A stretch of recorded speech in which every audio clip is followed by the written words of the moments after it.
दोस्त ममालिक से जल्द ही 20 से 25 अरब डॉलर्स की सरमायाकारी आएगी, आवाम को रिलीफ मिलेगा। गवर्नर सिंध की निगरान वज़ीर तवानाई मोहम्मद अली के हमरा ताजरों से मुलाकात के बाद गुफ्तगू। कहा ताजिर परेशान हैं, कोशिश कर रहे हैं किसी तरह रिलीफ दें। निगरान वज़ीर तवानाई बोले कि हुकूमत बिजली सस्ती करने की कोशिश कर रही है, महंगी होने की वजह चोरी है। में एक बड़ी इन्वेस्टमेंट ने आना है और वो अनकरीब इंशाल्लाह महीनों में आपको 20 से 25 बिलियन डॉलर पाकिस्तान में हमारे दोस्त ममालिक की तरफ से आता नज़र आएगा। और मैं समझता हूँ वो दिन होगा जब बहुत सारे रिलीफ हमें मिल जाएंगे।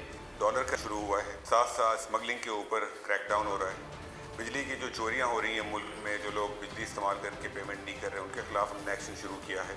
तो एक बहुत बड़ी वजह कि हमारे मुल्क में बिजली के बिल जो लोगों को मिल रहे हैं रिसेंटली वो ज़्यादा हैं, उसकी एक बहुत बड़ी वजह है कि बिजली की चोरी होती है जो कि नहीं रोकी जा रही है। दूसरी वजह जो है वो है कि US डॉलर का रेट बहुत बढ़ गया है और इंशाल्लाह आने वाले वक्तों में हमारी कोशिश है जितना हम कंट्रोल कर सकते हैं बिजली के रेट्स को, उनको हम कंट्रोल करें।